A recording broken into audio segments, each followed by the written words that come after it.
Real telecast की team आज एक बेहतरीन मुद्दे को कवर करने आई है। हम ये मान के चलते हैं कि इस देश में आम इंसान सुरक्षित नहीं है।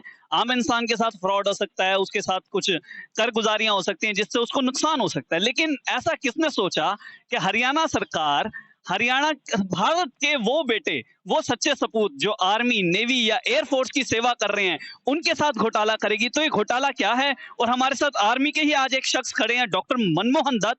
आइए साहब इन्हीं से पूछते हैं। मनमोहन साहब, क्या दिक्कत है और ये क्या मसला क्या है? धन्यवाद आपके चैनल को। मैं ये तो नहीं कहूँगा ये फ्रॉड है। और हम सैनिक हैं और हमने देश की सेवा की है और अभी भी हमें ऐसे लग रहा है कि हम देश की सेवा में अभी भी एक्टिव है। जो हमारी जो अपनी कैपेसिटी है उसमें अभी भी हम अपने कार्यरत है। देखिए, ये एक हाउसिंग बोर्ड की स्कीम थी जो 2014 में आई और इसमें बहुत सारे सैनिकों ने जो सरकार की पॉलिसी थी उसका 25% जमा कर दिया और 65 सेक्टर में ये फ्लैट्स बनने थे।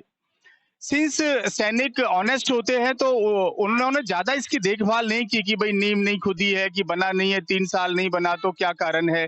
क्योंकि उनको एक ही चीज होती है कि भाई हम सैनिक हैं और हमारी भारत सरकार है जिसके ऊपर हमारा पूरा भरोसा है। तो आज दिक्कत ये है कि इसको हो गए करीब 8 साल और अभी भी इसकी कोई ना नींव खुदी है ना कोई काम शुरू हुआ है। बहुत सारे लोगों ने अपने अपने तरह से सीएम विंडो पर डाला है, डीसी साहब से मिले हैं, मिनिस्टर से भी मिले हैं, जहां तक मेरी खबर है हाई कोर्ट तक भी गए हैं, लेकिन वो अपने इंडिविजुअल मौके पे है। अब दुख का विषय ये है, देखिए, इनमें ज्यादातर लोग ऐसे हैं जो अभी 2022 तक टिके हुए हैं, जिन्होंने कुछ इन्वेस्ट नहीं किया इसको। उनको अपने आशियाने की जरूरत थी और वो आज भी वो रियल लोग हैं जिनको आज भी मकान की जरूरत है। कुछ दिन पहले हमने 21 के पार्ट में लोगों को इकट्ठा किया तो हमने उनको पूछा आप क्या चाहते हैं, तो सबने ये कहा कि सर हम तो मकान ही चाहते थे और आज भी मकान ही चाहते हैं।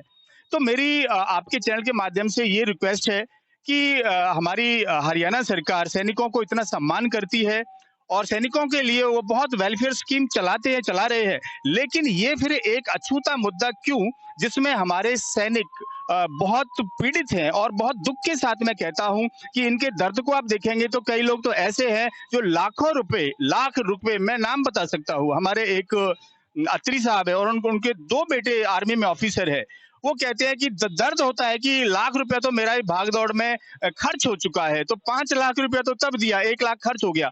तो मेरा आपके चैनल के माध्यम से जो भी संबंधित ऑफिसर्स है, हमारे माननीय सीएम साहब है, मैं चाहता हूं कि सबसे ज्यादा इस मुद्दे को जल्दी से जल्दी सुलझाने का कष्ट करें, ताकि हमारे सैनिक जिन्होंने अपने जीवन को कहीं बॉर्डर पे लगाया है और आज इसके लिए वो भागते हैं, तो मेरे ख्याल से ये दर्द का विषय है।